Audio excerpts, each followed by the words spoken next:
January 2026, 2 o'clock. The Bryansk-Navlia border, Russia. Air raid sirens scream inside a Shahed launch base. One by one, then by the hundreds, Goran 2 drones, Russia's name for the Shahed 136, lift off into the night. Their MD-550 engines howl like a swarm of mechanical hornets racing toward Ukraine. Russian officers believed this wave would tear through Ukraine's air defenses, just like every time before. But within minutes, they were forced to destroy their own drones with their own hands. Why? Don't look away, because in just moments, you'll see the price Russia pays when it is attacked by its own technology. This is the aftermath of Ukraine's theft of the century. The center of this operation is Navlaya, a massive Russian logistics hub just 40 miles from the border. Moscow wasn't pulling any punches. They launched a wave of over 150 Geran 2 units, a massive swarm of loitering munitions, designed for one thing: total saturation. If you've never heard of the Goran or Shahed 136, imagine a 1970s lawnmower on a heavy dose of steroids, flying right over your house. These things are powered by the MD-550 engine, churning out enough thrust to hit 115 miles per hour, with a range that can cover 1,000 miles. But the real problem isn't the speed, it's the 90-pound high-explosive payload tucked inside the nose. The Russian High Command had a very specific, very lethal math problem they wanted Ukraine to solve by sending 150 of these flying chainsaws toward Kyiv and Sumy all at once. They wanted to force the Ukrainian defense grid into a state of total system overload. In the bunkers at Navlya, the Russian officers were feeling pretty good about themselves. Contact bearing 090, they had the numbers, they had the hardware, and they had a plan that looked perfect on paper. Get me the Kremlin on the secure line. But what if Russia were attacked by these very drones? Yes, you heard that right. This is exactly how this theft would happen. At 2:15, the air raid sirens blared loudly, but the Ukrainians were not surprised. Thanks to real-time partisan intel and OSINT satellite data, Ukraine knew this specific shipment from Alabuga was fresh off the production line. They didn't want to destroy the wave. They wanted to harvest it. As the massive swarm of Shaheds crosses the 1,000-yard mark into the gray zone, the air suddenly fills with a high-pitched electric whine. These are Ukraine's 2026 generation interceptor drones. At $2,500 apiece, they are basically flying scalpels. Instead of carrying explosives, they are rigged with gentle shepherd kits, low-frequency GPS spoofers, and specialized Kevlar entanglement nets. It's like herding wild birds through fog without ever touching them. In a concrete basement dripping with condensation, a 28-year-old pilot, we'll call Dima, has his goggles strapped on tight. His knuckles are white, clutching the control sticks. On his screen, a grainy thermal image of a Garan's exhaust pipe looms large. He's not looking to blow it up, he's looking to bully it. Ukraine's electronic warfare team starts spoofing the GPS coordinates. They trick the drone's brain into thinking it is 5 miles off course, while Dima's FPV drone moves in like a high-speed sheepdog. He is hovering just inches from the Shahed's wingtip, using the prop wash and subtle physical nudges to force the heavy drone toward a soft, marshy patch in the gray zone. Dima's heart is hammering against his ribs. He knows if he's off by just 3 inches, the kinetic impact will trigger the 90-pound warhead. If that happens, the mission is a bust. The tech is vaporized, and he's just another guy who blew up a piece of plywood. He is looking for a selective takedown. He is cherry-picking 4 or 5 units with the smoothest running MD-550 engines. Right when he was most nervous, just 3 miles to Dima's left, the night sky rips open. Another FPV drone misses the nudge by a hair. Crack! A massive fireball illuminates the forest as the 90-pound warhead detonates, vaporizing the precious MD-550 engine and the interceptor instantly. The margins aren't just razor thin, they are non-existent. While Dima plays shepherd, the rest of Ukraine's defense grid is fighting for its life. The other 140 Shaheds, the ones not being harvested, are still screaming toward their targets. Suddenly, the earth shakes. We have system 2 miles overload in the behind Delta Dimma's Quadrant. bunker, a Patriot battery lets fly. 2 interceptor missiles with $4 million each roar into the atmosphere, chasing the swarm that's trying to saturate the grid. Calibrating One the sensors Shahed, now. clipped by Status is green debris, across the board loses a for wing 2.0. and tumbles, This is the primary slamming target. into a border We hit it observation here, post then in a move north. violent kinetic event. What about From the the bridge? Ukrainian side, It is Shepard already anti-aircraft tanks open up their twin 35mm cannons, spitting out a rhythmic thump-thump-thump that sends lines of glowing tracers stitching through the clouds like neon needles. This is the nightmare of modern multi-domain warfare. Ukraine is now locked in a desperate triple-task survival mode. They have to selectively take down the high-value Alabuga tech through Dimma's FPVs. They have to maintain the high-altitude Iron Umbrella to stop the city killers, and they have to dodge the Razor Rain. Thousands of pounds of falling Russian scrap metal and unexploded debris currently turning the battlefield into a lethal lottery. Every second, the commanders have to decide. Do we spend a $4 million missile to save a $10,000 sensor? Or do we let the sensor die to keep the missile for the next wave? In 2026, the cost of a mistake isn't just measured in lives. It is measured in the total collapse of the tactical grid. Up in the Russian command center, the mood shifts from celebration to pure confusion. The Pantsir radar operators are staring at their screens, watching their drones behave weirdly. They aren't being shot down, they're being herded. They see the thermal footage of Ukrainian FPVs literally escorting their drones to the ground like a private security detail. The realization hits the Russian commander like a bucket of ice water. They aren't defending, they are harvesting. Panic erupts. The order goes out immediately over the encrypted net. Neutralize the fleet now!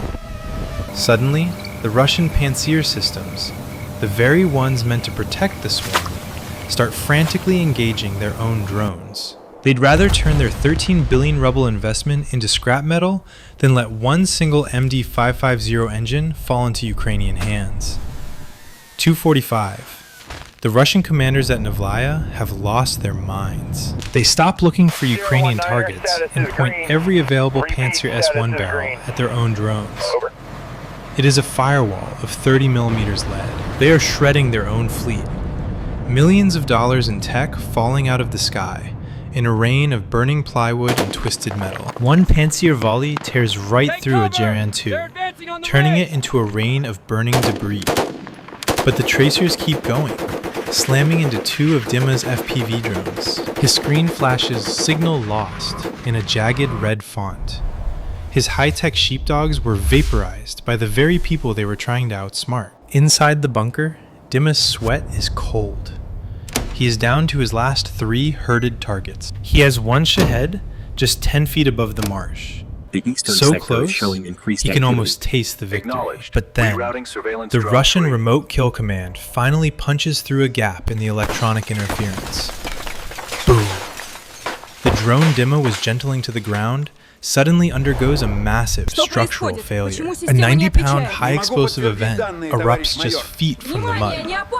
The shockwave creates a thermal chain reaction that wipes out 3 other nearby Ukrainian FPVs in a single, blinding flash. Dimma's goggles go white.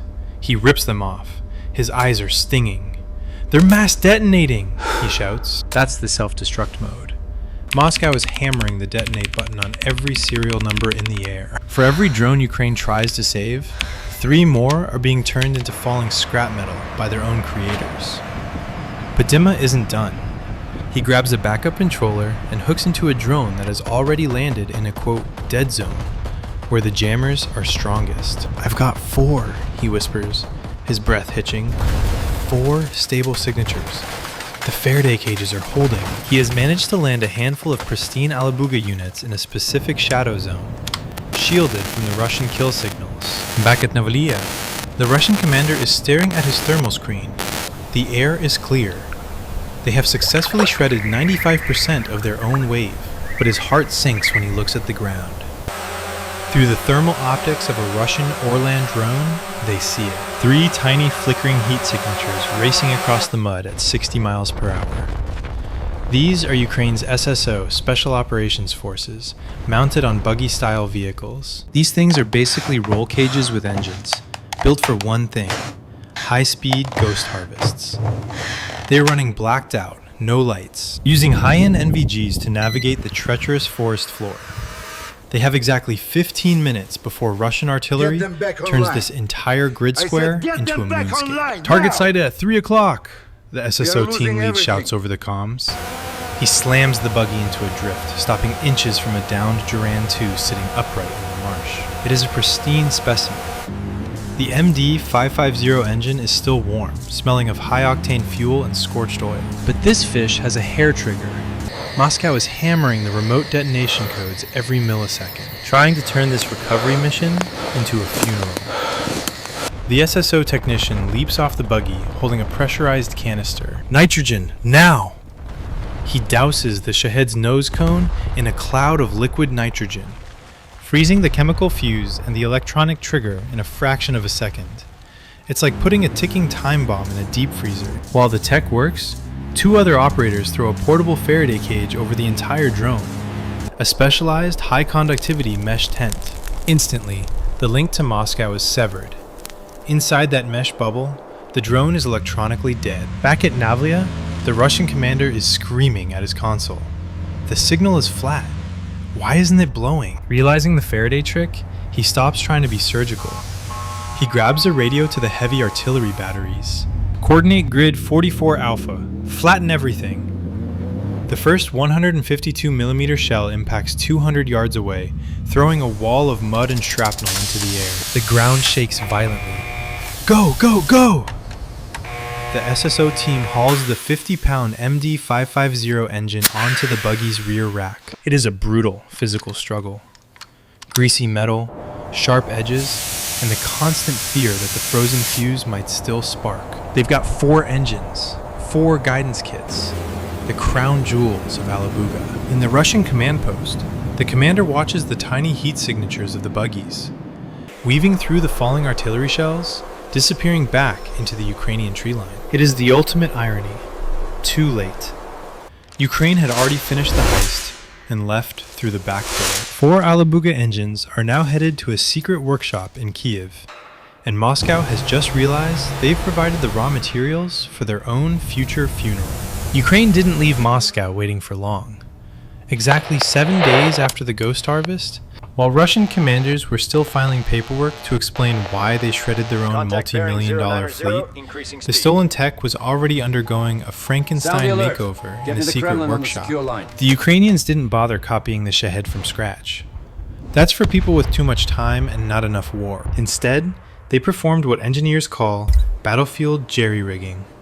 They took those 4 pristine MD-550 engines and dropped them into the airframes of upgraded Beaver long-range kamikaze drones. This was the reverse B strategy.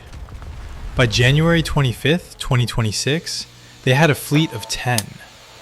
The 4 stolen Hearts and 6 other drones with donor upgrades. These weren't just copies. They were version 2.0. The Ukrainians added specialized anti-jamming firmware. Think of it as rooting an Android phone to bypass the manufacturer's restrictions. They modified the exhaust to be slightly quieter, while maintaining that signature Shahed lawnmower drone sound. 0300, Novlaya Launch Base. The Russian radar operators are bored, staring at the same green sweeps they see every night. Suddenly, 10 acoustic signatures pop up on their sensors. The sound is unmistakable. The low, guttural thrum of the MD-550. The junior operator shrugs. Must be some of our birds wandering back from a failed nav route, he mutters. Because the sound matched their own fleet's acoustic fingerprint, the automated triggers didn't sound the alarm.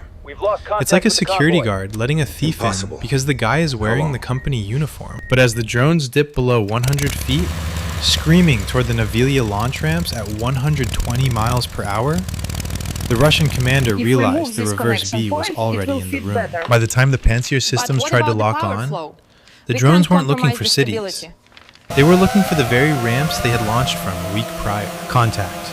One drone slams directly into a row of loaded Shahed launch racks. The resulting thermal event is massive. A chain reaction of fuel and high explosives that lights up the Bryansk sky like midday. But Moscow isn't sleeping.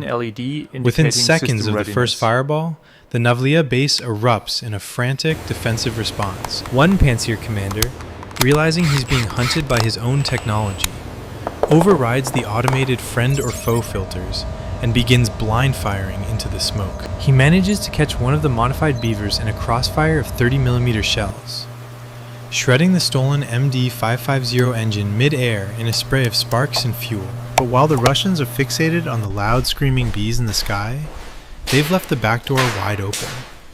In the shadow of the massive smoke plumes and deafening secondary explosions, a secondary swarm appears. 20 low-cost, high-speed FPV kamikazes scream in from the tree line at ground level. In the Delta Quadrant.